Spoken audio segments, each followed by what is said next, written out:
All right, good morning, good morning, good morning. It's 10:30 on a Thursday. Welcome into the first of our 6 community meetings on the Chapel Hill Carrboro City Schools Bond Project proposals.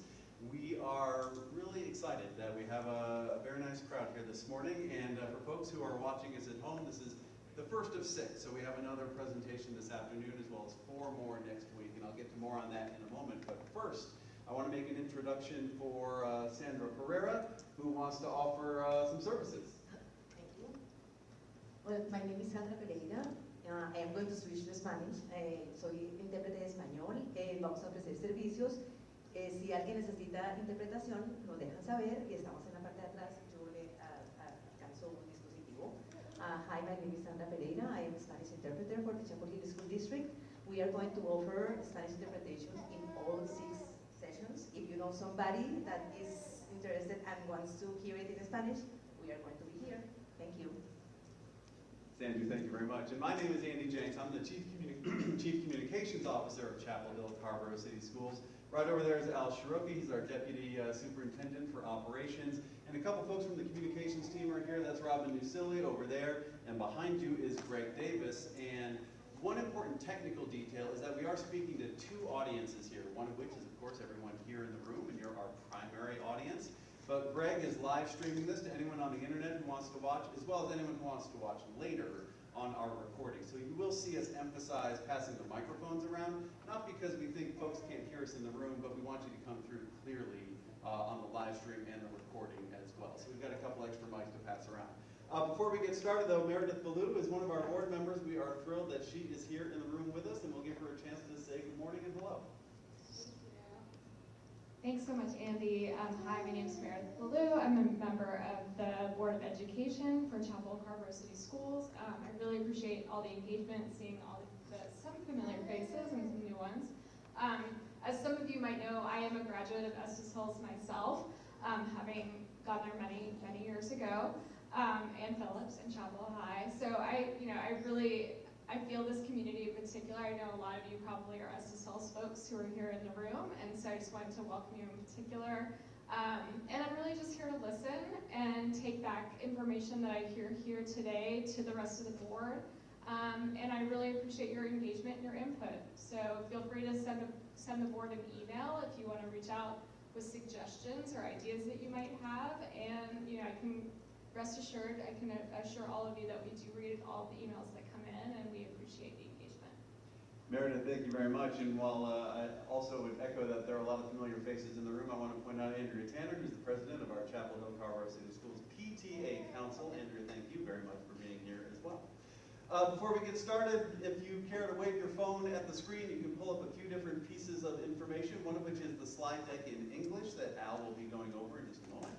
Another version is that slide deck in Spanish, and then questions and feedback. So one way we want to conduct this meeting as well as the next 5 meetings is that if you see something you'd like to ask a question about, you can submit your question while it's happening. Al will do his presentation for about 20 or 25 minutes. Send your questions using the form you see on the screen, and then I'll see them on a screen here. That way I can read off the questions so that our live stream audience hears them clearly, as well as those who want to watch on a recording. Eventually, this will be more of a 2-way conversation, but submitting the questions in advance helps us keep the conversation moving along briskly during the hour and a half that we have here together this morning.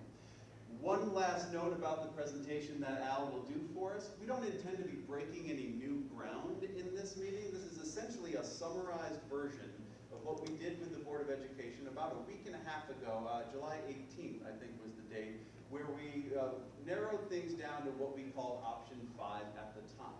So while we're not breaking any new ground in this meeting, this is, as many of you might know, not 10:45 at night, right? It's like 10:30, 10:40 in the morning, which for some folks is a better time to engage in the material and have more of a 2-way discussion with us as opposed to a board meeting, which is more of a discussion among staff members in the Board of Education. So that's what makes this and the next 5 sessions a little bit different. So feel free to scan the questions and feedback form as well as the slide deck, but that QR code will also appear on the screen at several moments throughout the presentation. So if you missed a chance to do it now and a question comes to you 5 minutes from now, you'll still be able to scan that and send in your questions. With that, I'm going going to turn it over now to our Deputy Superintendent for Operations. Please welcome Ciarochi.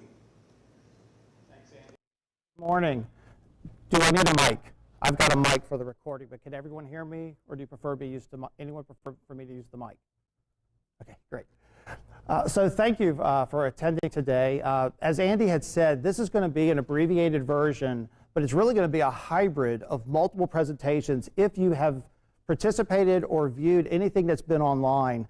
Knowing that there are people here today that maybe that do not have children in our schools, I need to give some historical context, knowing that there is a question that's going to be on a ballot this November. So I want to give some context of where we are.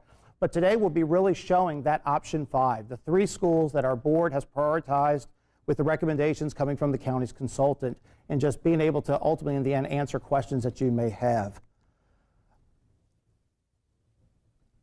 One disclaimer I want to give as I present the outline is I'm only going to be talking about Chapel Hill Carborough Schools' portion of a bond. There's a $300 million bond question that Orange County citizens will be asked. Orange County Public Schools is a portion of the bond. It's not just us.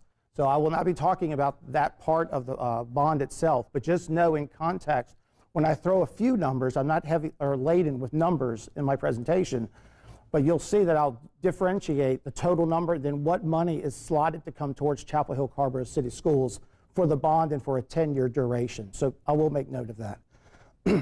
But again, I'm going to talk a little bit about the approach, how we got here to needing a bond here within our town. Talk about Woolford recommendations. There was a consultant that the county had hired. A little bit about community input, which is this is part of that component as far as weighing in when it goes beyond the facility needs, but also the values of our community, and making sure that we not only have what, but the how of how we go about ultimately replacing and maintaining many of our schools. At the same time, I will go over the lead option, which is option 5, and then we'll open it up for questions. So as we always do, our school district has a strategic plan. The division of operations, we focus primarily on creating a culture of safety and wellness within our district, as well as doing our best to be equitable and transparent with regards to fiscal stewardship in the operations excuse me, of our district. So the process, I just want to go back to, for folks to understand, in public education in the state of North Carolina, there's really 2 buckets of money that districts have to work with. One is the local operating budget, which really focuses on teacher, employee salaries, materials, and then you have a capital budget.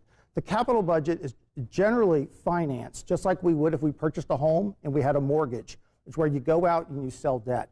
There are 2 buckets. What I will be talking about today is capital.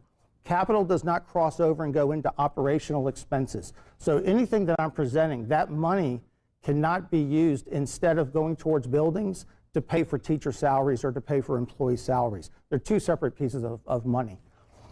But there is a state statute in North Carolina that says that the local counties are responsible for the funding of maintenance and the construction or renovation of school facilities. It's not the local school district that's responsible, it's the county. So here in Orange County, there are 2 school districts that the county is responsible for. So the burden is on them and to work with the taxpayers to be able to decide how they want to fund that accordingly. So we go back to about September of 2021.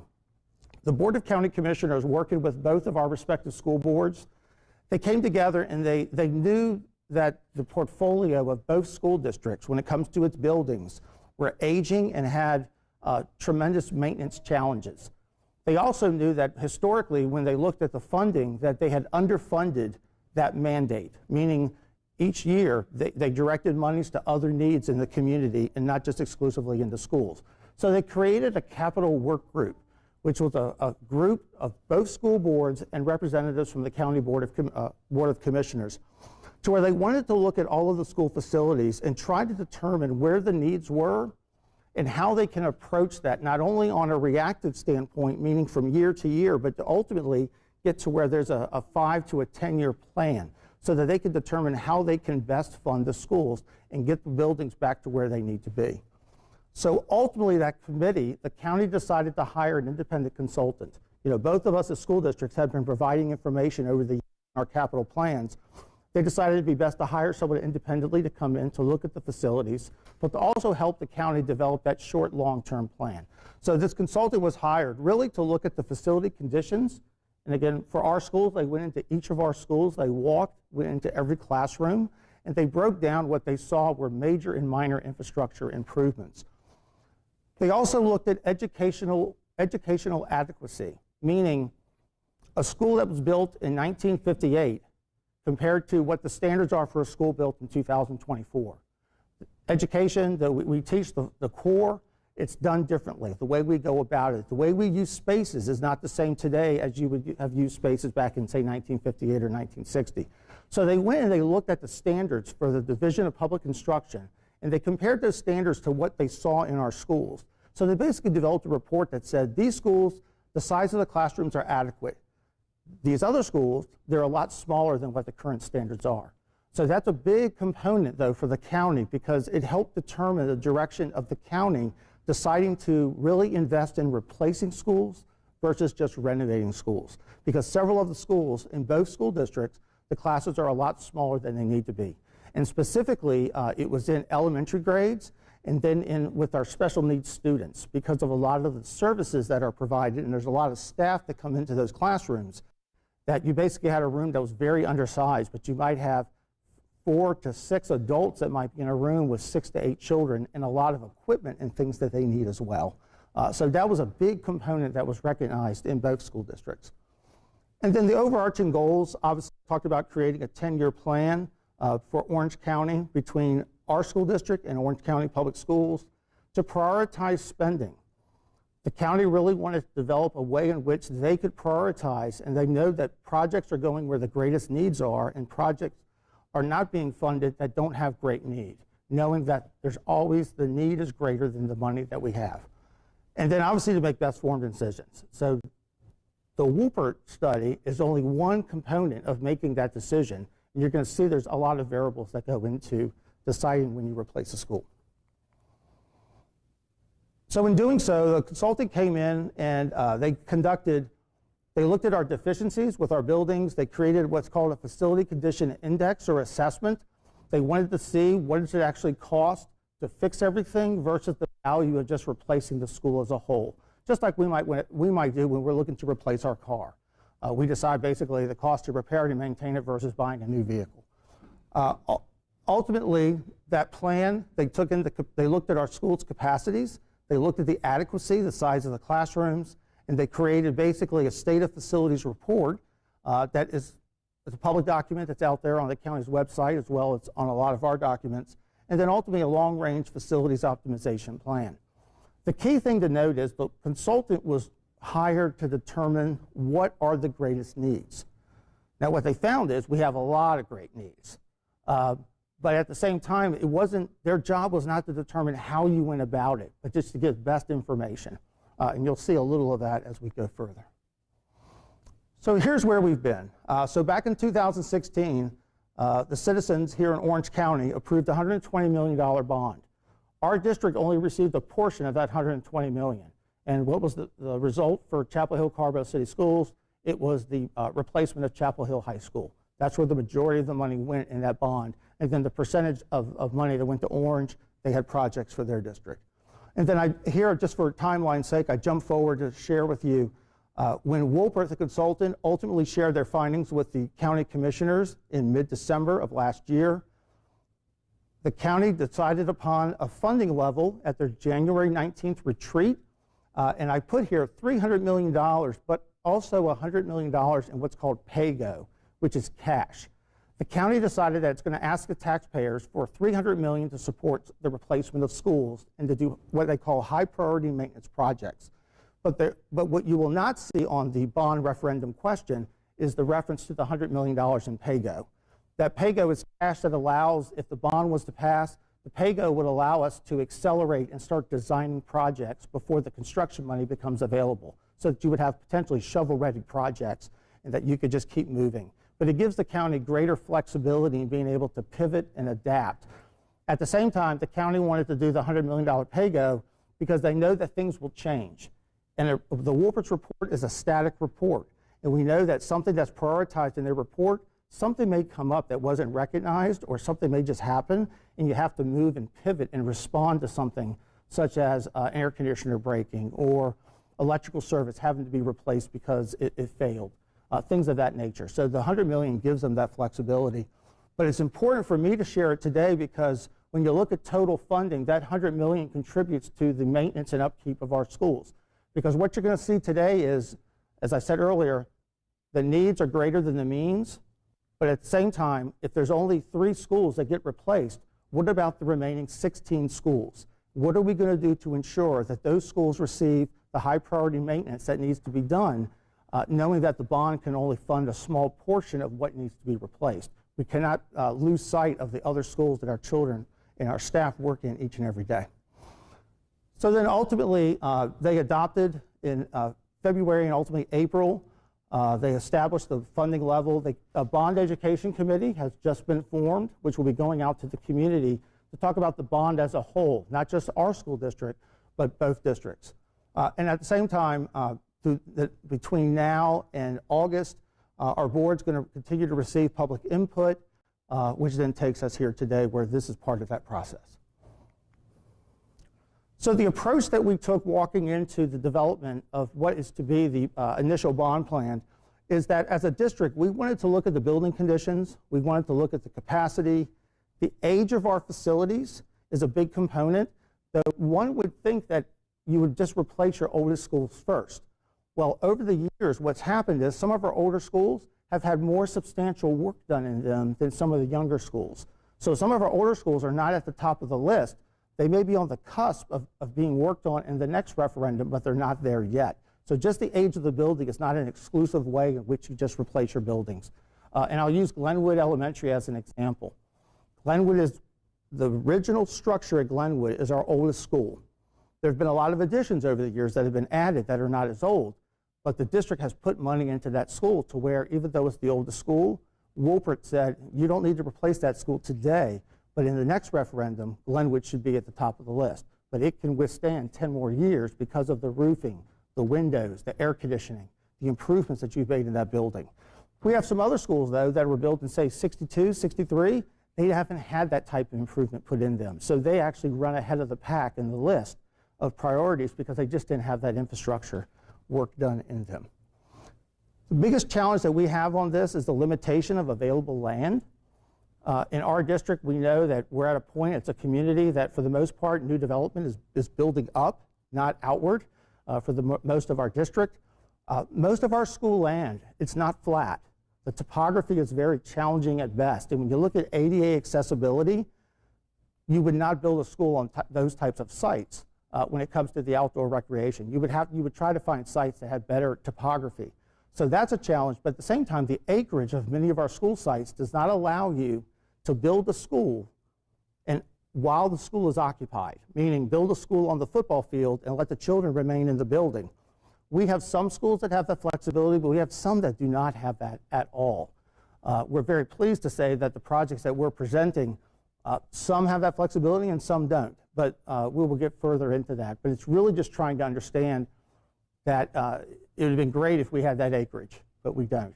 And so that's a challenge that we have, as well as when you look at educational adequacy, some of our schools have programs in them. So it's not a matter of moving kids or spreading kids about the district.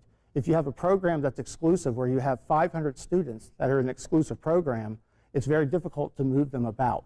And we have multiple programs in our schools of varying sizes. So we have to take that into consideration of how would we move those pieces of the puzzle around when we look at replacing our buildings due to the limitation of land. So Orange County's approach, this is where they have given us, not in the beginning, but they've given us what I'll call our guardrails. The commissioners have basically told both school districts that in order to fund bond projects and capital funding, they want to make sure that every project that we bring forward to them, it has to be aligned with the principles of the Wolpert Plan. So if it's not in the plan, if it's not been addressed, unless we can substantially justify it because something has changed, the Board of County Commissioners is telling us we have to follow that plan until they determine that that plan either needs to be updated or changed. They're asking us to replace old facilities with new facilities. They're not asking us to renovate schools. Primary reason, educational adequacy. You can renovate a school, but if you don't tear all the walls down and resize the building, you're still not addressing the current instructional needs that are needed within our schools. So they decided that if we're going to do this and we can't do it all at once, let's go big. Let's replace and let's address educational adequacy, which is the heart of the instructional reasons that we need to update our schools, not from a facility perspective. They also, and again, I mentioned the educational adequacy, but they also addressed, you have to address the high priority needs of the other schools. You can't have a plan that only replaces schools where you take all of your money, replace instead of 3 schools, 4 or 5 schools, but then have no money for the next 9 to 10 years to fund schools that need to have roof, air conditioning, electrical, major infrastructure done in them.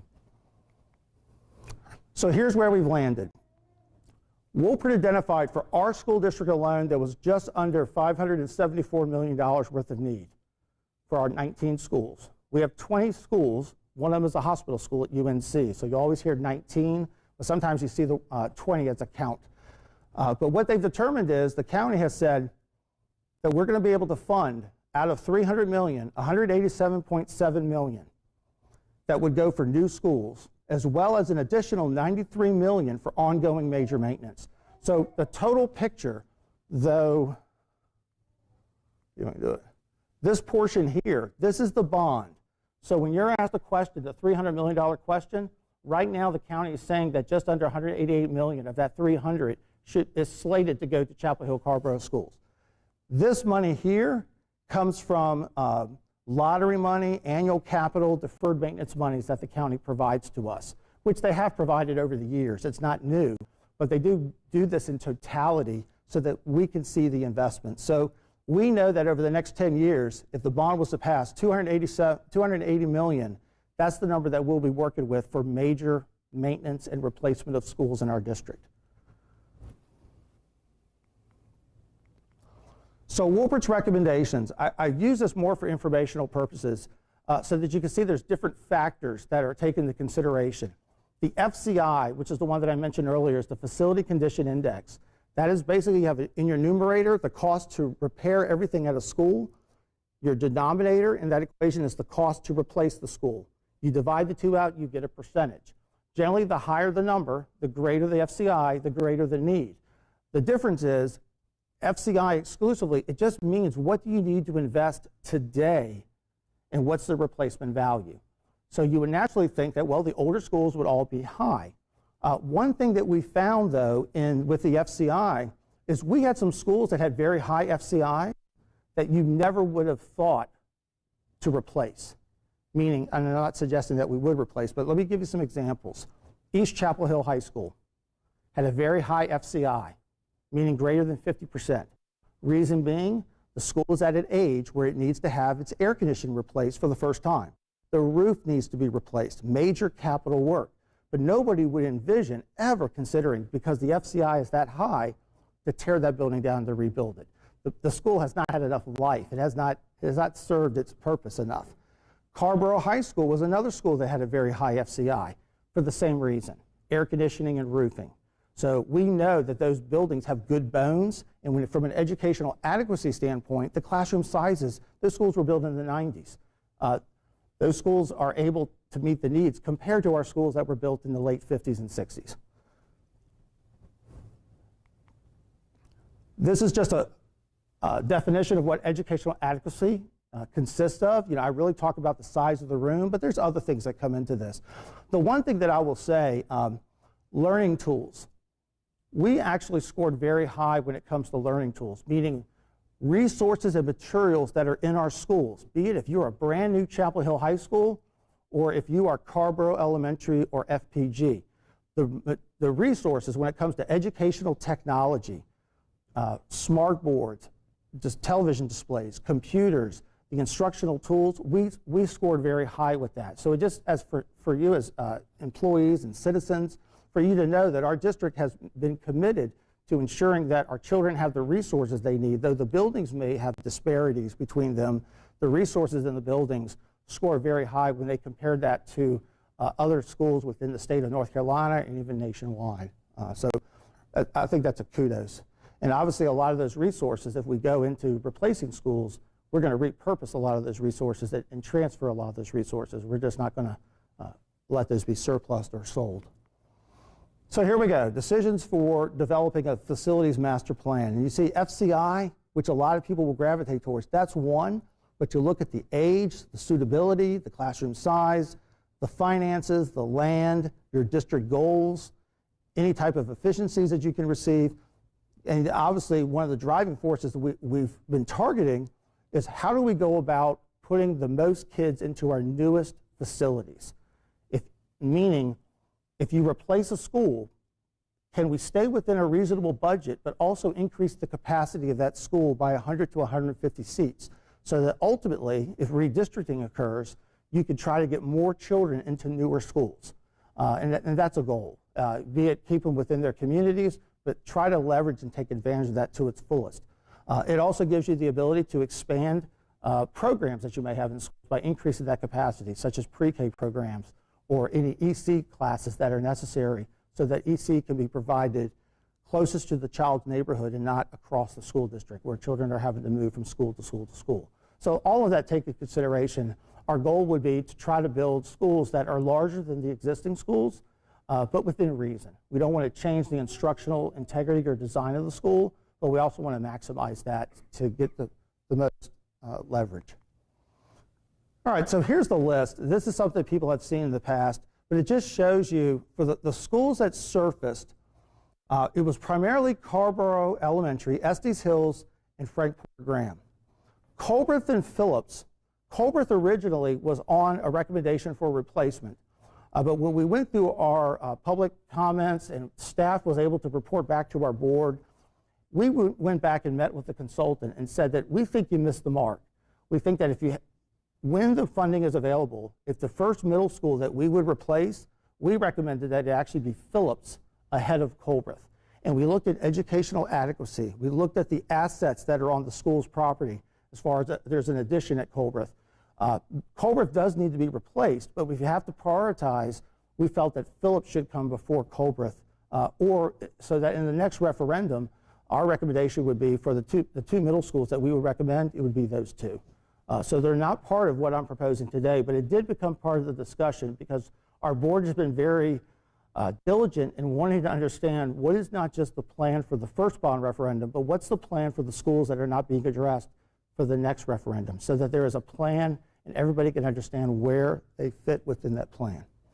But you see here when you get to your utilization, the meeting size requirements versus the types required, we scored, those are areas where we had improvement, but you see when I mentioned learning tools, you see everything that's in the 80s and above, which according to the consultant is not commonly seen in most public education school environments. So community input.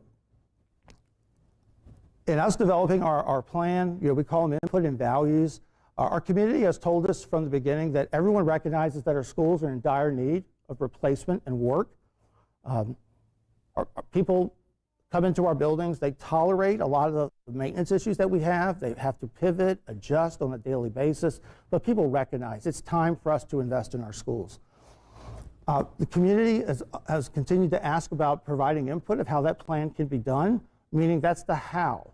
How can we do this to where it's palatable and it makes the most sense when it comes to trying not to do things like disrupt communities, move kids multiple times if you had to redistrict? How can we do this in a way in which we maximize that, but we also look at the values of what this community has spent many, many years in developing to make it a live, work, play type of community. So a lot of the involvement we've had through community input has been with working with our rec and parks departments with both towns and understanding the interconnectivity planning when it comes to walking, biking, road improvements with our safe routes to schools. Both of our towns have grants that focus on that, and we work with them weekly. But it's a matter of just providing that input and allowing that to be contributed to the process, which is where we are today.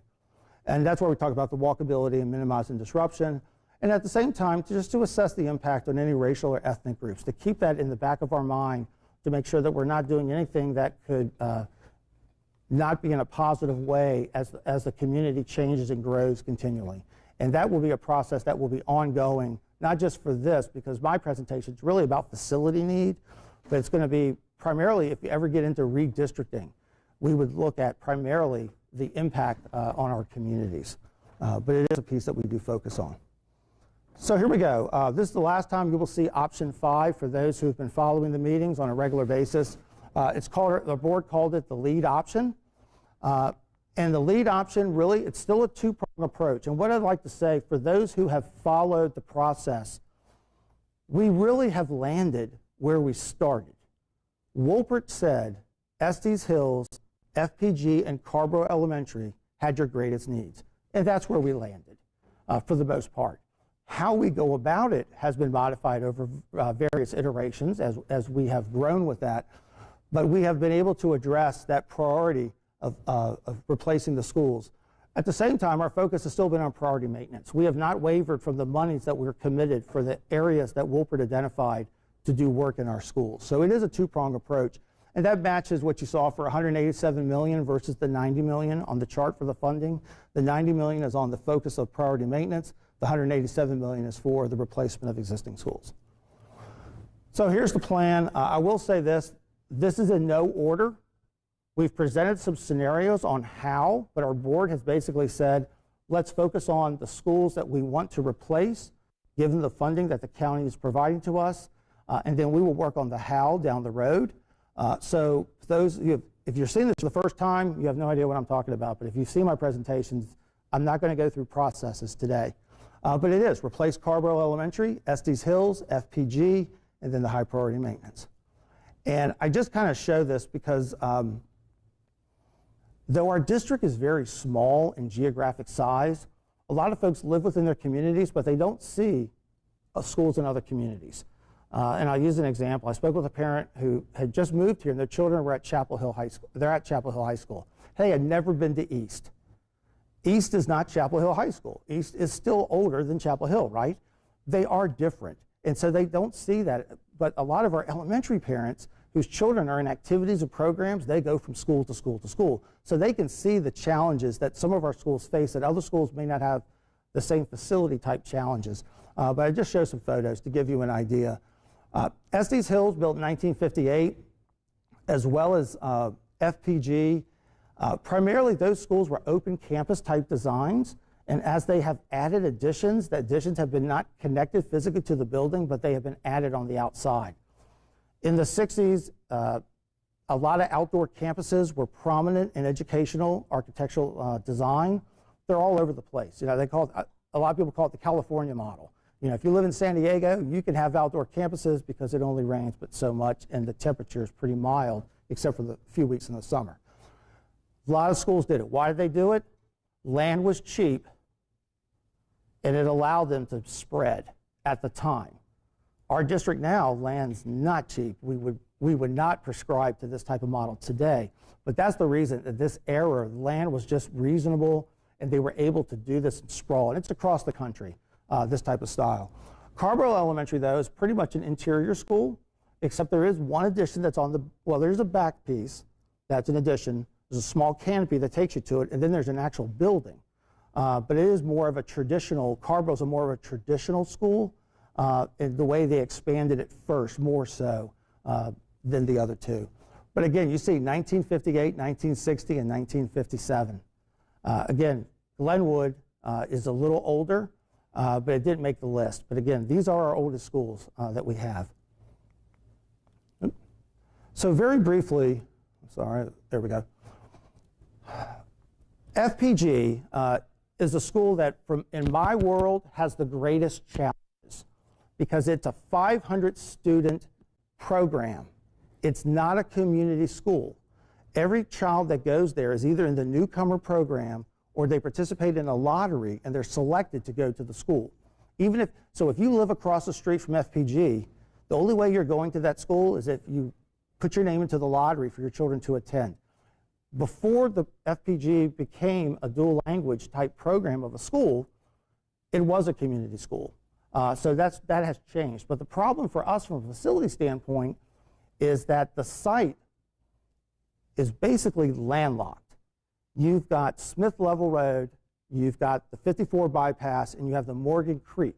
And with that, you have pretty much, when there's any type of heavy rain or tropical storm that comes through, there's a tremendous floodplain that's on the property. So you have flooding in addition that occurs that precludes you from using the playground area. And we've had to move our playground area over the years to try to get it further and further away from that floodplain. It's currently not in the floodplain, but it still floods when you get 2-inch rains. The water does rise to that occasion. But for doing so, the easiest thing to do at FPG, knowing we need to replace it, if it was a regular school, you could have reassigned the students temporarily to other schools, and then just potentially you could have built that school on site. The site just doesn't allow you to rebuild it. So in doing so, we had to find an alternate site. And we are not 100% tied into what I'm showing you today, but it's at least one alternative where we know if we had to do it, we could. But we are looking for other sites for it. But if you look at the land that we have in our district, the only available land that we have, Orange County has a substantial amount of property adjacent to Morris Grove Elementary. And they have designated that portions of that land can be used for educational use. Back when there was a master plan for, I think it's Twin Creek Park, they had the idea of putting down here, putting a park.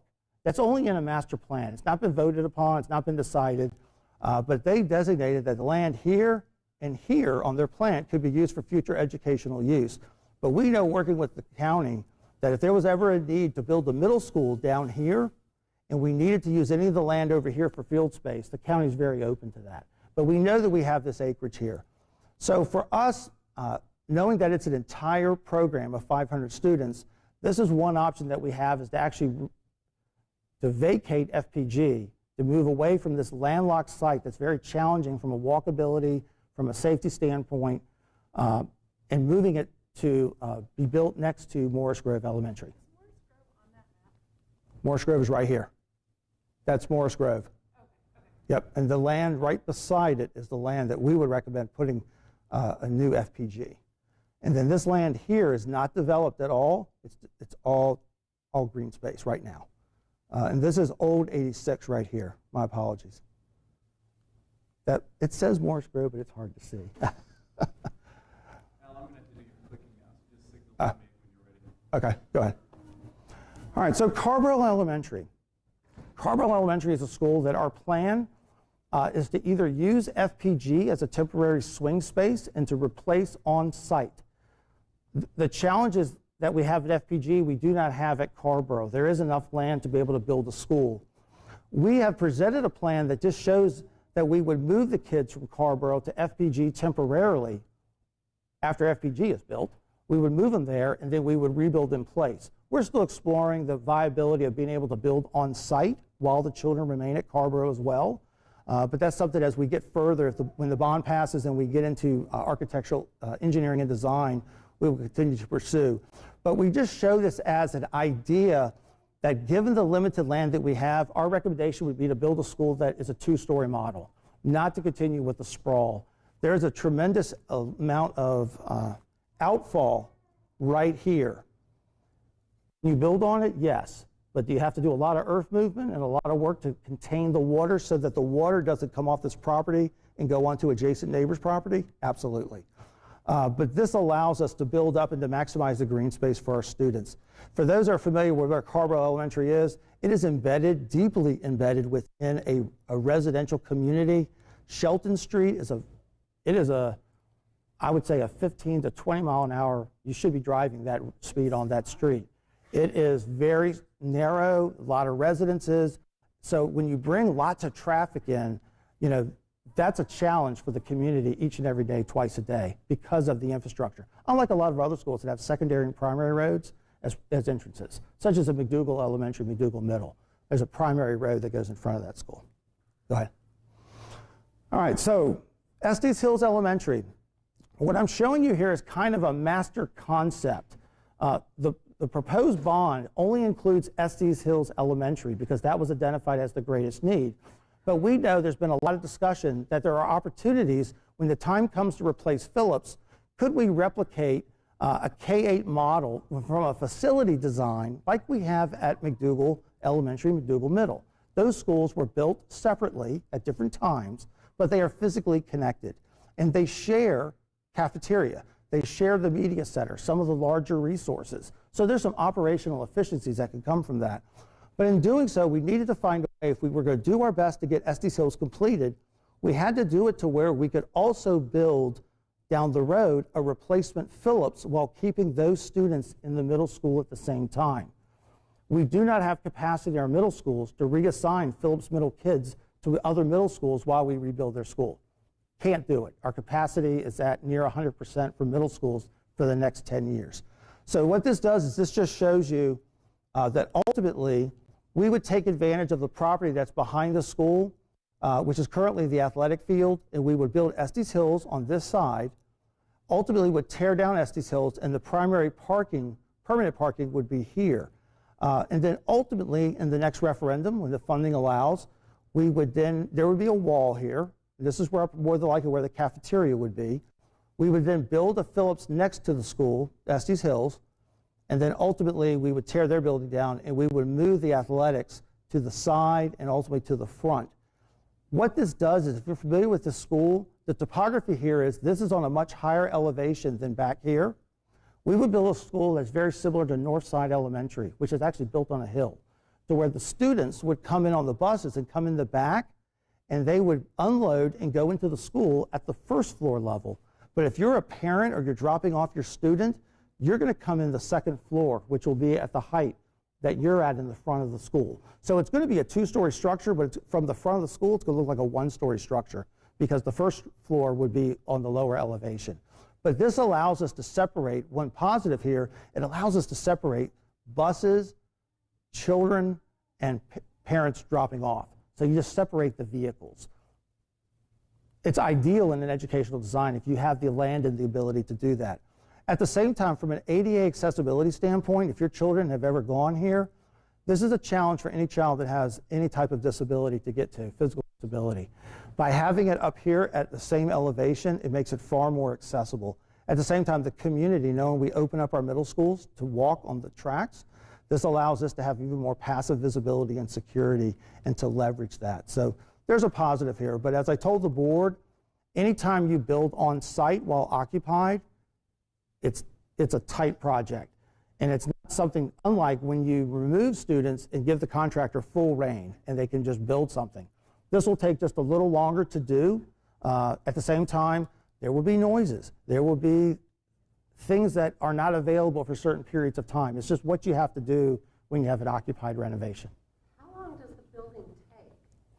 So on average, if you allowed a contractor to have an entire site and you didn't have any major unforeseen events when it comes to the site development, most elementary schools could be built within 12 months. What we're proposing here would probably be 12 to 18 months, depending upon what's ultimately designed. It just takes longer because you're occupied and you have to work around the needs of the school. You know, a testing window, they would do everything they could during that testing window to try to minimize certain activity. At the same time, you know, the longer you take, the more it costs. So it's trying to keep everything in balance, but keeping the needs. But 12 months for an elementary school. Oh, go ahead. All right, so Colbert and Phillips, you know, I don't want those to be forgotten because Colbert was originally considered as a replacement school to be able to show these are the high priority needs between the two schools. And you see there's a 7-year difference between the two. But it's electrical, roofing, and HVAC for the most part.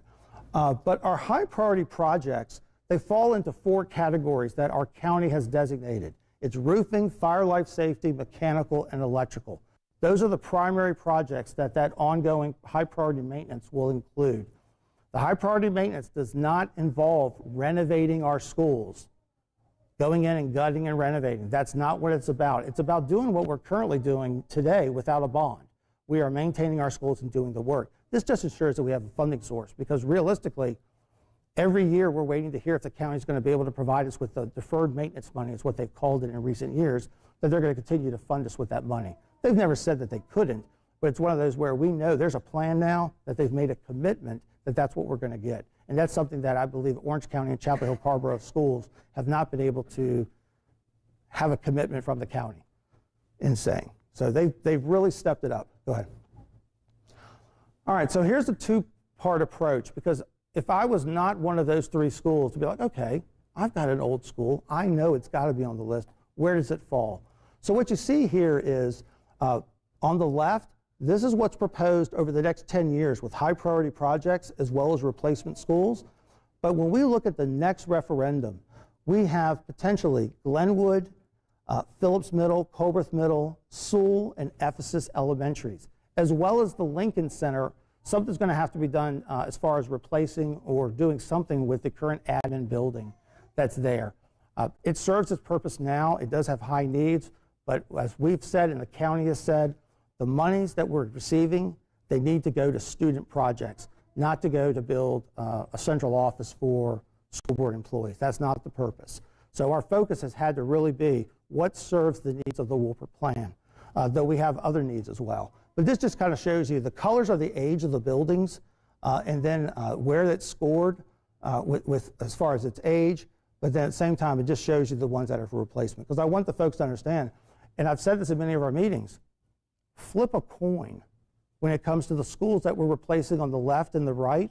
The ones on the right are right behind the ones that we're doing the first three. They all need to be done. It's just a matter of you can't fund it, and nor I don't think our schools and our community could handle that type of replacement going on at that time. But it is one where immediately the schools that have been identified on the right, those need to be replaced as well.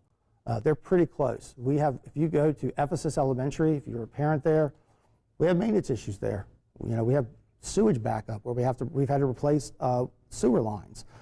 We have roofing issues. We have challenges at all of our schools, and it's just one of those where they have just as many challenges as you see in the three schools that we're replacing. Go ahead. All right, so this is one where these are talking points. I won't walk through these, but it just gives why the lead option, why our board believes that these are the three that we should focus on. It's aligned with Wolpert's recommendations, which is what the county is asking us. It does reduce our average district school age by 12. Our facility condition, I didn't show you the slide, but there's a slide that's out there that shows where our schools rank from poor to excellent. It does move us from poor to good as an average for our district. The plan here does minimize the use of additional routes. I say that because the iterations where we started, there was a greater impact on transportation, and as we've gone through the process, we've been able to help with that. It does allow for Wolpert's recommended district-wide boundary adjustments. Ultimately, once we build new schools and we add some capacity, we are going to have to correct the sizes of our schools, because we have schools that are sized for 500 students and they have 500 students. We have other schools that are sized for 500 and they have 3 to 325 in them. It's just a matter of maximizing your resources and ensuring that we can just right size our schools. And that'll be a discussion once the bond passes that we will be partaking in, and that's where there'll be extensive community involvement. I don't want to just think that it's just going to happen. Any type of district boundary changes, extensive public involvement. At the same time, it does set the stage for us by replacing these three. It puts right in the forefront the next three elementary schools, Sewell, Ephesus, and Glenwood. And then the biggest piece for me, and I've said it multiple times, the funding that the county is proposing allows us to continue to do the high priority maintenance, which was a big concern for me because I first thought that ultimately they were going to put all their money into new schools and not fund the existing schools, and that's very problematic as a district. But the county has heard us very well, and they understand the needs that we have. All right, so here's where we're going. Again, it's first day of August. Our board ultimately at the next meeting is going to slate it to approve. And again, what I've presented is what's going to be recommended and where they've kind of directed us as staff. But we're going to continue to participate in bond education committee meetings. I know that for us as a district, we will have continue to have community meetings and meeting with groups, but the county will have a committee as well that will talk about it holistically, because I've really not talked about tax increase or the rates for people's homes. I've not gone into that. The county's bond education committee, that's what those meetings will be about. So again, I want you to know that there's a reason I'm not sharing that, because that is not our wheelhouse as a school district, but I would encourage you, if you're attending today, you should attend one of the bond education committee meetings so that you can get that information as well. And I know they'll have a big campaign. And then ultimately election day is November 5th, and the citizens will decide if they support this or not. and then we will press forward. So with that, that's all I got to say. But I'll turn it over to Andy. A minute to catch your breath. And there's a bottle of water here in case Thanks. you need it. At the top of our presentation, we pointed out the QR codes that are on the screen. It's still there right now. If you wanted to wave your phone in the air and submit a question that way, we'll certainly address it during this meeting. I want to get to Mark, who gave us 3 things to consider. Where's Mark? Right here. Mark, thanks very much for participating in the QR code. I am going to read one of your questions so Al can address it, but I'll also ask Robin to bring the microphone from you because some of these are more general thoughts that I'd like you to share. But one of Mark's questions is, does the bond money solve for current lack of reserves, or is there also budget work to address this, and the bond money is just for building? And Al, I think you can answer that about what bond money does and does not pay for. Yeah, so well, let me ask you this. When you say reserves, meaning capital reserves or operating reserves? So there was a question, or somebody that had attended the school board meeting was telling me, and I think there was some communication maybe from you, Andy, on that to say that in our reserves there's only like $300K right now, right? Okay. Our rainy day fund. And so I didn't know if any of that bond money was replacing rainy day. That's what I needed to hear. Thank you. Yeah, so it's not. The reserve, our district on the operating side, you budget annually for a budget. If you do not spend everything that you budgeted, that money is carried over into the next year, and it's like putting it into a savings account or a rainy day fund or a reserve. That's local operating. So the bond is not covering any of the local operating needs. However, and I asked about, the reason I asked is, we do have reserves when it comes to capital, and you will see that in this plan, if you add up the cost of 3 elementary schools, it does not equal $187 million. There's about $15 million that's there. And my recommendation for us is we need to have a reserve or a contingency as well within our planning, because if we commit to doing 3 schools and we find that the construction market escalates, materials escalate for whatever reason, I would rather have some contingency and then to be able to apply that to complete what the citizens have asked us to do than to be run short and then have to not do a project at the end. At the same time, I know that that extra money that we have, it will go towards high priority maintenance. If we don't spend it on the extra on new schools, it's going to go into our district. But that's a great question. And that just validates, I know in my meetings, to separate the two, because it's very easy for someone to think that, as I would. So thank you. And then, Mark, you had a couple other questions. I'm happy to let you share what's on your mind. Yeah, no, appreciate that. I'm probably not going to say this as well as I did in the... and I can read it for you if you'd like to. Yeah. A number of families that, just some context, right? We have 2 kids at FPG right now. A number of families that I've spoken with, can't be here right now because they're working families, but a number of them have expressed concern over the mention of Morris Grove. And the reason for that is you're taking what is a magnet school now, right? Which, by definition, magnet would hopefully attract from the community, and potentially moving it onto the outer bounds of Chapel Hill. And that school right now has a large percentage of its population are families of color. A huge red flag came up in terms of the possibility of saying we're going to place this dual language school on the outer bounds of Chapel Hill. Any families that want to go there are either going to have to spend tremendous amounts of time on a bus going all the way across the town, or they're going to have to move to the outer bounds of Chapel Hill. Additionally, I think, and not as important as that, there are things like teachers that are bilingual that aren't as easy to recruit and transfer. So we may be asking staff to move closer if they already are used to commuting here. And you also have Spanish immersion preschools that are within short distance of FPG that feed into FPG.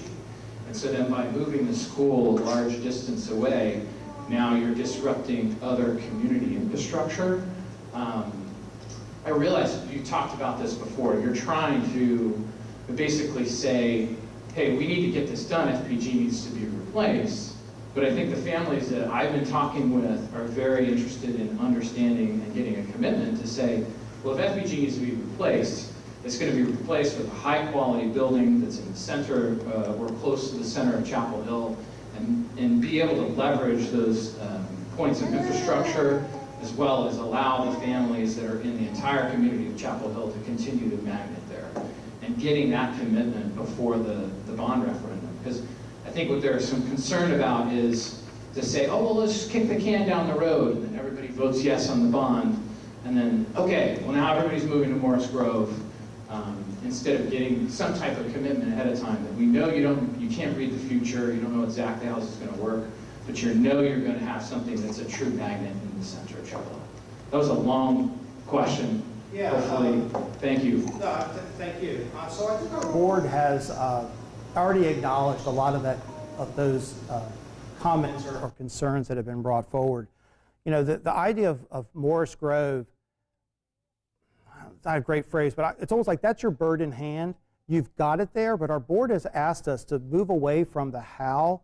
They want to make a commitment to replacing those 3 schools, but I think they recognize, and they've asked us as staff, to begin looking and trying to find other alternatives that at least can be considered that may meet some of those concerns. If it is trying to find a site that is more central, or if it's moving somewhere that may be even closer to the current FPG. You know, the one thing I will say is, you know, FPG is, people here I know are from FPG. We do transport all of our students, or they come, or their parents bring them. So it's a school that no matter where it goes, transportation will always be provided. From a logistical standpoint, I don't want to go down this rabbit hole too far, but from a transportation standpoint, the folks that live around FPG are obviously the ones that have the greatest commute impact as far as if there's an increase in time, be it 12 to maybe 15 minutes, depending on the time of day that you drive from the FPG up to where the Morris Grove site is. But at the same time, there's folks that come from all over the district that attend that school. And for them, that from a transportation standpoint, those buses, instead of going southeast, they're actually going, or southwest, they're going northwest. So if you aggregate the time, there's actually some pluses that come from that, but there are some challenges. So I think that our board, they hear that. And I think that when they approve this in August, later this month, they're going to be approving the schools, but not the how. I think that you may hear some of that sentiment come out to where they want us to do that. I can't say if that will be decided upon before the bond, but ultimately I know they've heard that, and they've asked us to continue to look for alternatives, and we are. They're limited, but there are alternatives that we can at least bring back for consideration for that community. So thank you. Al, I can add that one of the clearest pieces of direction that our board gave us at the most recent meeting in July was to engage the FPG community, and that can take numerous forms. So this week, we're working with FPG's PTA president, Tana, as well as their principal and assistant principal, to arrange a meeting just for the FPG community. That's shaping up to be next week. But if that's not sufficient, because it still is summer, and it'll be in the evening, I think, next Thursday, we'll continue to do that when folks are available in late August, September, and October, in hopes of building a consensus prior to the bond. But similar to what Al said, I'm not prepared to say today that we can make that commitment, but we have been directed to engage the FPG community to answer that specific question about what is the location and what is the design that works best for the families who send their children to that program. One quick thing, I just want to make clear that it's not to minimize that concern at all that we're trying to separate the idea of the passage of the bond versus the individual details about where schools are going to be. You know, not only do all of the other schools in our district depend upon the schools being updated and our kids being in safe new facilities, but also the Orange County schools are depending upon this bond passing. So no, we can't have every detail mapped out ahead of time as much as we would like to be able to have a plan, because there are a lot of moving parts and land is a challenge. And so I think the commitment here, as Al very artfully pointed out, is that we want to build these 3 new schools. We are going to do everything we can to make sure that the location of that school works for the majority of people. That being said, we can't make a guarantee because we simply, the land prevents us from doing so. And so, you know, I guess the idea is to move away from the idea that, well, I will vote or I won't vote for a bond simply because of this outstanding detail about where the school is going to be located. We're trying to get people to look at the big picture, and I'm not really articulately trying to explaining this, but the idea is that we need these new schools in order for our district to move forward.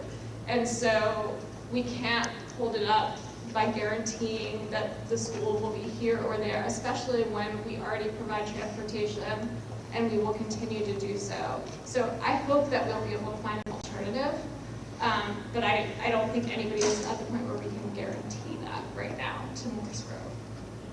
But we are trying to find, and that's what we're working towards.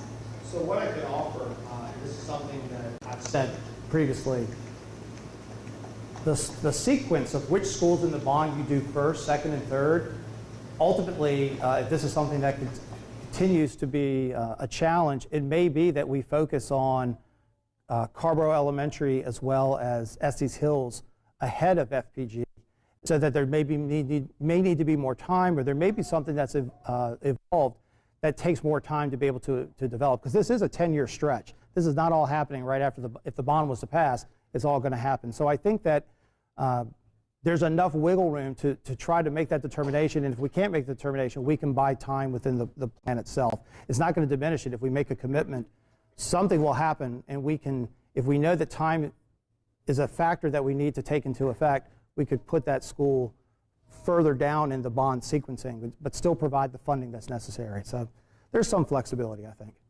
Mark, thank you. I'm going to get to the next three folks on the list, and then obviously there's plenty of time to come back around. I want to go to Leanne next. Where's Leanne? There's Leanne.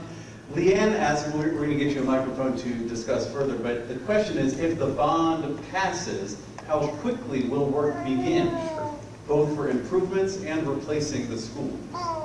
Yeah, great question. So in an ideal world, and again, the FPG question that was just, that could delay the decision making as far as the sequencing.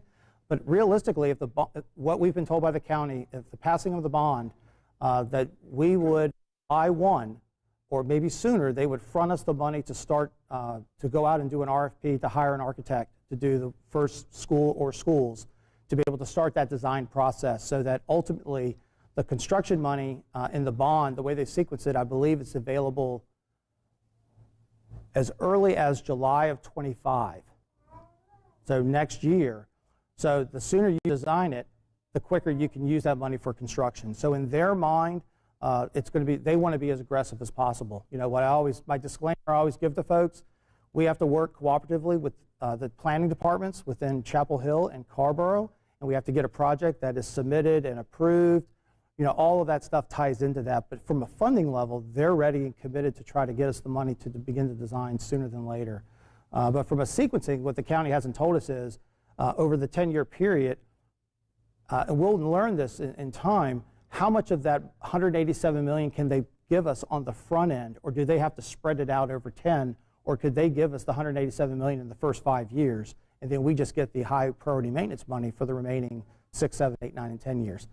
That's to be determined, but yeah, it could be very fast. If you got a child that's at elementary school that's in first, second grade, they'll be in fourth, fifth grade when it happens, so they'll be impacted. I've got Tiffany's question and Sarah's question. Would it be that Tiffany, the one Tiffany I know, Tiffany C. back there, the 2024 Principal of the Year, Principal of Phillips Middle School.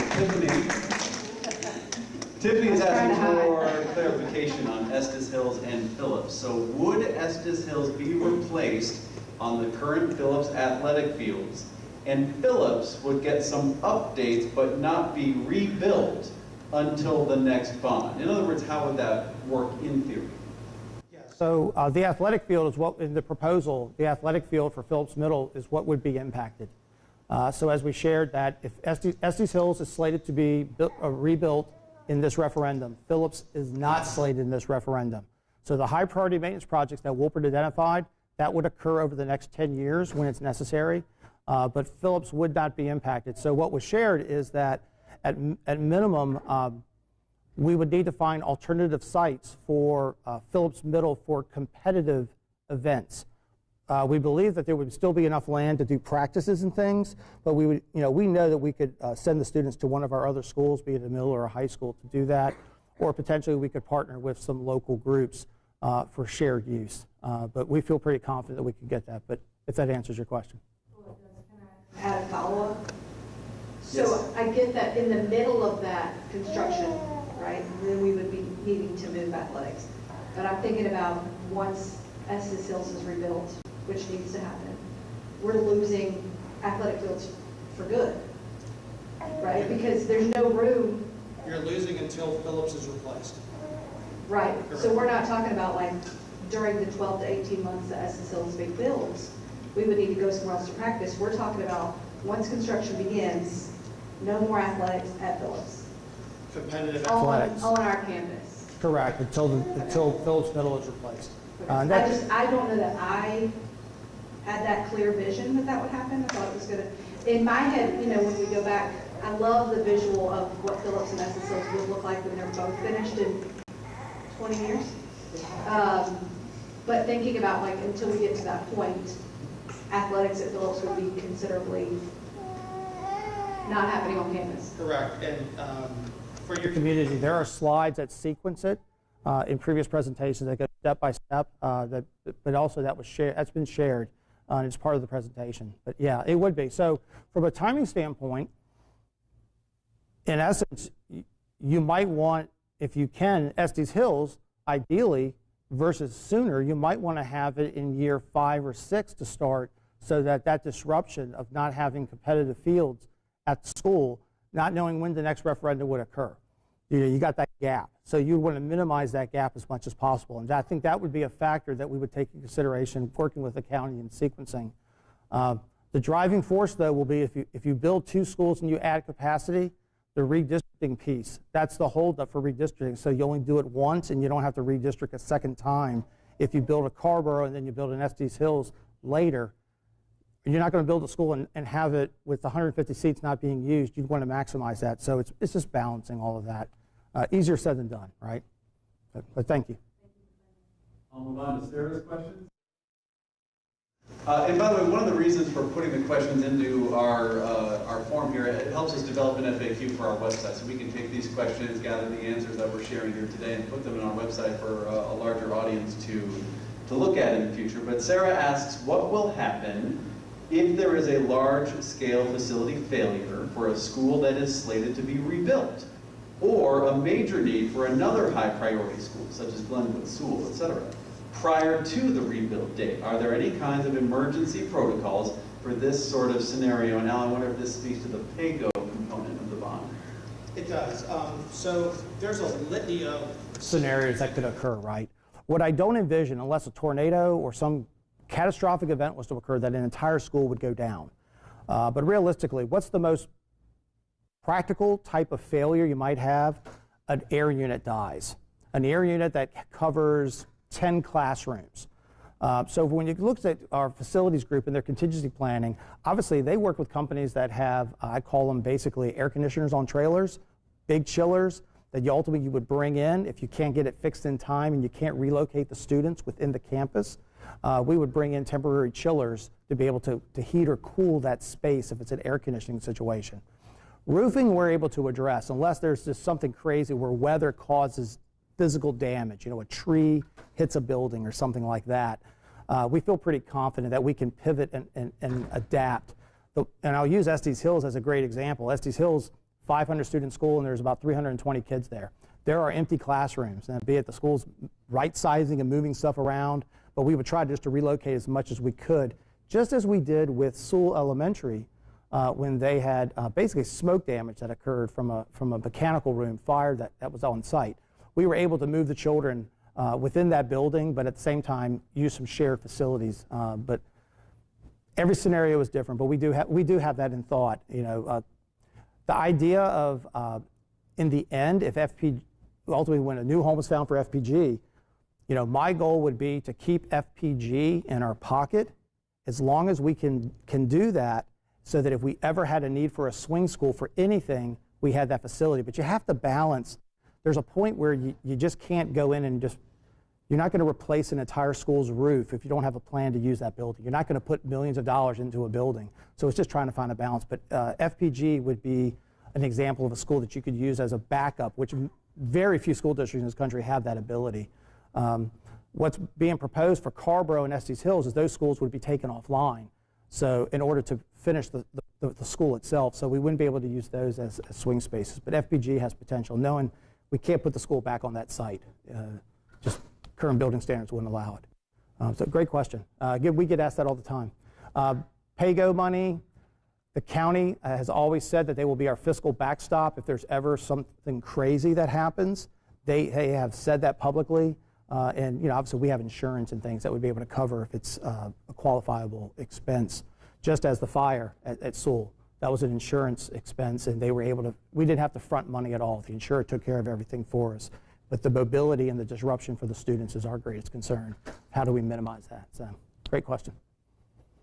I've got Amanda's question, and this is back to FPG. If the bond is passed, how quickly will the option for the plan be decided? Will there be time before breaking ground to explore all options for FPG's site? I think the answer is yes. I mean, that's what we've been directed. Back here? Yeah, that's what we've been directed to do, to try to uncover every rock that we can and to do our best. And I will say this, the greatest challenge is, though it's not a community school, a lot of the students that attend that school as newcomers live on, I'll say, that side of our school district, a large amount of them. And I've said publicly, and that means meeting in meetings, you want to be careful not to just build a school based upon where people are living at that moment, because in 20 years, affordable housing may open up somewhere and lots of people move or shift. Populations do shift in time. But today, so us trying to find a way in which we can mitigate that disruption, I mean, that's one of our goals. We'll continue to do that. So, but yeah, before any decisions will be made, our board will obviously have to make a final decision on wherever that placement is based upon what we recommend. So I guess you'll probably have more community sessions or something to figure out. I think a lot of the FPGs, like we want the bond to pass. Yes, I'm a teacher there and also a parent, and I've taught there for 11 years, and I can definitely say, like, yes, we need a new building. Like, let's let this bond pass. Our building's in dire need of it, and so I think the majority of our questions are for like the after. Let's explore all these options. We have these ideas, but can they happen, kind of thing. So it's good to hear that there will be a little bit of time after the bond is potentially passed. And part of that is what I had mentioned, Mark? Yeah. To Mark, the sequencing. It may be that in sequencing, the board decides to go with the other two schools first based upon the recommendations that we bring forward. That just buys more time. Knowing that still we got to get it replaced. But what I will say is, and this is the selfish side from a facility perspective, FPG is in just of dire need to be replaced as Estes Hills and Carborough.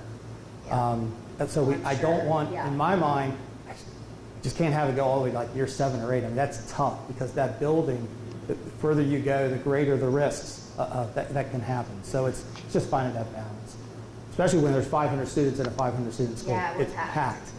And there's a waiting list. That's why we have newcomers, younger newcomers that have less proficiency with their home language or native language versus English.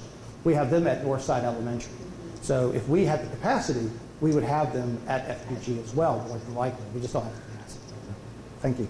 I will try to sum one thing up from a communication standpoint, and then we'll open it up to the floor for any other questions that are out there. But I think where we are in the process, this speaks to Amanda's question, Mark's question, is a more simplified message than we had, say, a month ago or 2 months ago.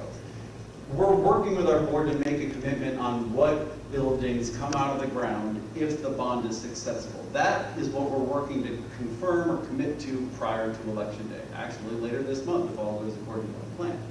How that happens is a conversation that can continue to take place beyond the arbitrary date of Election Day. We can continue to work with the community on how those buildings come out of the ground. And one of the reasons that's the approach is because if the bond is unsuccessful, then everything else is moot. the funding doesn't exist to bring buildings out of the ground. Funding still exists to maintain buildings, but it doesn't exist to replace them, which is what we're talking about here. So the commitment that the district is intending to make is what buildings come out of the ground. How that happens can continue to be a longer conversation. But I think to Al's point, not that long, not 7 or 8 years long, but if it takes additional meetings, then I don't think we're up against a mid-August deadline to have that all finished. The county has, one of the best things they did, They created those guardrails that I mentioned of what the rules we have to follow, is they said that basically annually we can come back to them to amend the capital improvement plan. So just because we're saying that these are the 3 schools, again, that could change because something happens and we have to put another school ahead of it. I mean, that's always the disclaimer. But they have not forced us to say you can only do this and you have no flexibility. You can change the timing, the sequencing, as long as it works from the financial side. So they've given us the greatest flexibility, which is something, I don't know if we had that before, but it allows you to pivot knowing that, again, your need is far greater than the means. And really, for me, that's about the pay-go money for maintenance more so than the replacement of schools. But that rule has really allowed us to give us greater flexibility to pivot as things change over time. 10 years is a long time for a series of a bond referendum. So we know that what we're talking about today may not be the same as what we're talking about in 8, 9 years. It could be different.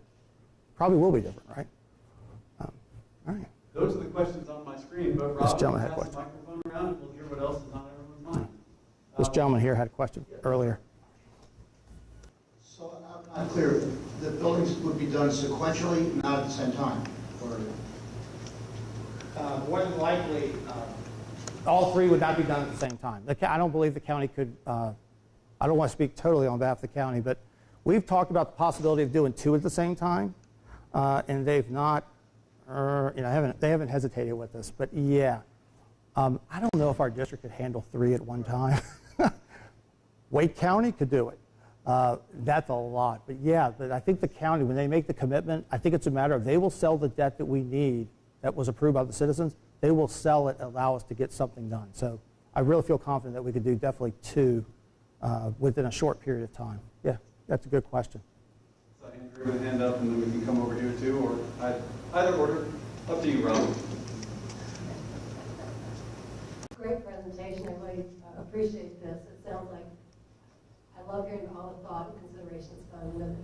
Right? My question is, you're calling this the lead option. So are the other options that are still in play when it comes to the school board? So the board could do anything that they want, right? I can't speak for the board. But what's happened is we started with the consultant's recommendation, which was this is the most optimal way to get the most kids into new buildings and to maximize everything. And that iteration has changed since early June over time. So there have been a variety of options that have been presented to our board and to the community to where this is where they have landed after taking in community input, values, comments from the towns, all of that, and balancing that with what the consultant has been saying to have something that's palatable that can openly go to the citizens for replacement for 3 schools. So it's an iteration, so that's why you see that. The folks that have been listening since June, there have been all kinds of options, but we just say this one time, and then we're not going to talk about option 5. It'll be whatever our board decides at that point. Yeah, that's a great question for anyone. This may be the first time that as a citizen that you're seeing it, and that helps us for future presentations to make sure that's provided. Andrea. Yeah, I have a question about FPG. Adjacent to that property is that mid-story UNC building, which obviously is owned by UNC. But if there is FPG is going to move elsewhere, that property will be impacted. So I'm just wondering, are they part of this conversation? And that space or that building, again, is certainly impacted by. Yeah, so a portion of the property. You've been to there, when you pull in off of Smith Level Road, on the right-hand side, there's a building and a parking lot. That's owned, UNC manages it. It's owned by the state of North Carolina. I've learned very quickly with UNC, there's a difference. UNC has their own buildings, but they manage it. And they've had folks in there for many, many years. For us, if we were able to rebuild FPG, take all the creek and everything else, boy, it'd have been great if we could have just bought that building, tore it down, and built a new FPG right beside it. Can't do it. We couldn't build a new FPG even if we had UNC's land.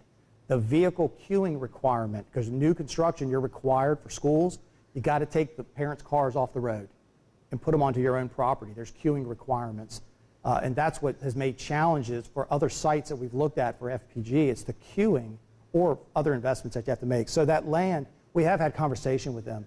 And I will say this, ultimately, our architects and engineers have said for that site in the future, it would be a great site for a smaller use, be it a pre-K, an alternative school, an admin building, because it wouldn't warrant a 500-student school. You could develop it and build, or it could be basically sold to the town, make it a park. It has all kinds of future to it. But adding, yeah, I think it would be advantageous if UNC ultimately decided, or the state decided, to sell us that property. I would think that potentially it could be part of a holistic plan for the future of that site. Because if we were to build an alternative school in the future, and we're talking long ways down the road, it would be good to have the UNC site if UNC or the state had determined that they don't need that building anymore. And they've been moving in and out. They had there was a grant, a pre-K grant, and there were a lot of people that were in there. That grant expired. They moved them all to another location, but they are still to be determined on what they want to do with that property. But yeah, a lot of people think that's ours. And another little side note, a little tidbit, because of the flooding, our playground used to be right next to the creek. Over the years, because we don't have the land, we've actually had to enter into an agreement with UNC where they allow us to put our playground on their property. But it's on property they would never use because they're in the building, not in the grass that's outside of it. It's still within that buffer of the floodplain, but it doesn't flood as often. But we're actually using their land for our playground, which is not a good thing to be using somebody else's property for a permanent use, because they could sell the property and kick us out if they wanted to, because it's only while they own the property. So, but yeah, it's a great question. A lot of people ask it. Thank you. Good stuff. We've still got about 7 or 8 minutes. I see a question in the back.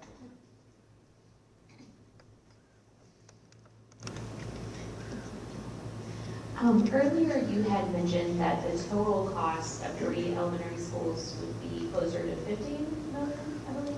100. Each elementary school, the county is telling us is about 50 million a school, and then a middle school is 70 to 75 million. Oh, okay.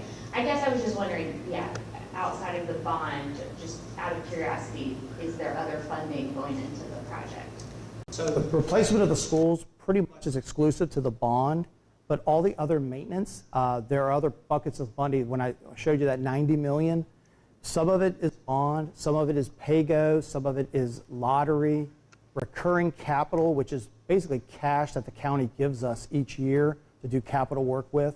So there's several buckets that go into that. So I always joke, we got to make sure we don't spend those buckets multiple times because they all have a purpose.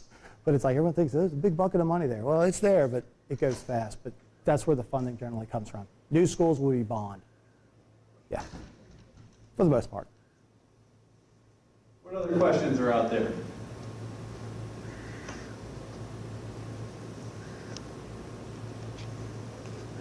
Got one up front.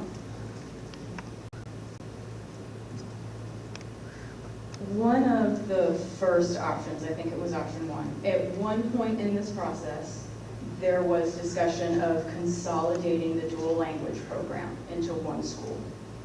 Has that idea been taken completely off the table, or is that still a potential future option?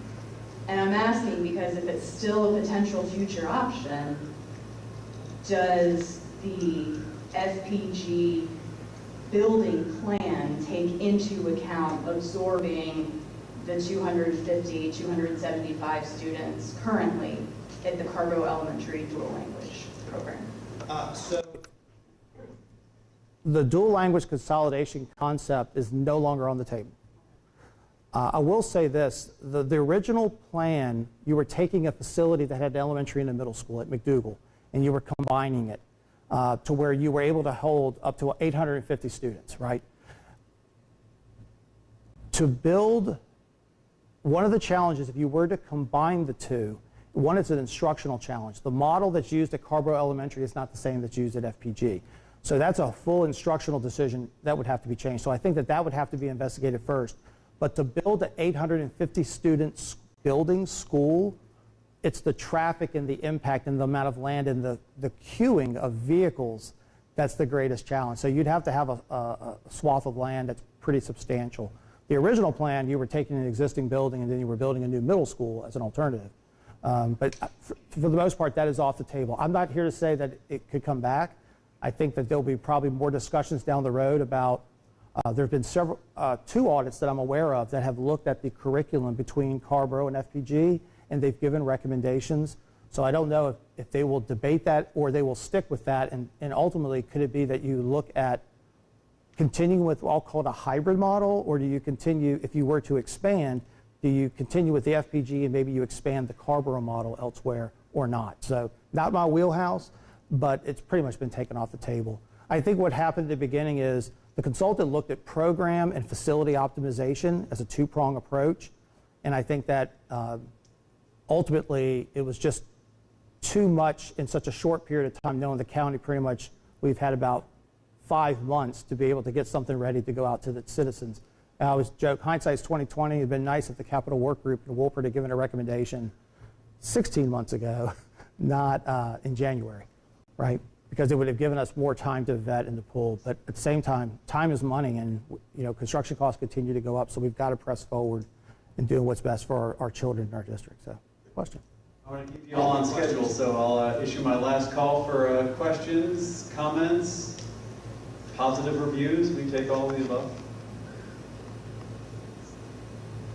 All right, let me point out what's on the screen. We're going to do this show 5 more times, so if slide decks are your thing, come on back later today at 2 o'clock, or session 2.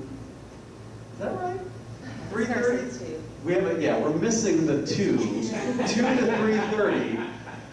2 to 3:30 right back here in this room, and then next week 4 more times. We'll be at the Southern Human Services Center at 10 and 2, and then we'll be at our central office Lincoln Center at 10 and 2 next Thursday, simply because we think it's the right thing to do to engage folks in a manner like this, have more of a two-way conversation. We'll have various board members in attendance at those meetings as well, and they eagerly look forward to hearing what folks have to say.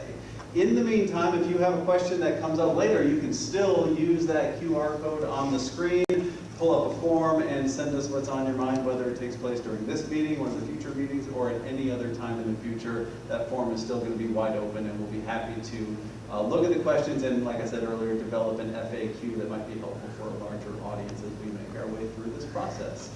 With that, I will turn it over to Al one last time in case there were any other closing remarks on your mind. I just want to thank everybody for taking time out of your day. And these questions are all good. This is all part of the public process. And it helps guide how we effectively can communicate, knowing that for us as a district, we cannot advocate for or against a bond. That's the role of citizens and outside groups. But it just allows to bring clarity and for us to be able to try our best just to effectively communicate what our board's focus is in ensuring the success. So thank you again. I'll bring it over to Meredith in case Meredith has any closing remarks. And then I see a hand raised in the back. Thanks for spending your morning with us. I really appreciate the feedback. And we definitely take all of your suggestions very seriously. So thanks for taking the time. And again, feel free to reach out if anything else interests you. Thank you. And I saw a hand up in the back. Will this presentation be available online? It absolutely will be. So as soon as we conclude here, it's going to automatically render and upload to our YouTube channel, but we'll also proactively communicate it later today once we get past the second meeting. So everyone who's a staff member or a family member will get an email in their inbox. I do have one disclaimer. If you look at the presentation, there are Reference slides that I included in case something was to come up. They're all documents that have been used in the past. So if you've seen the previous presentations, but there are slides that I did not show today that have been part of the previous public meetings, knowing that some questions might arise, just so you know that. That would conclude this morning's session. Al and I are still going to hang back in case anything else is on your mind, but until next time, thanks very much for being here, and we'll see you all again soon. Thank you very much. Thank you. Thank you.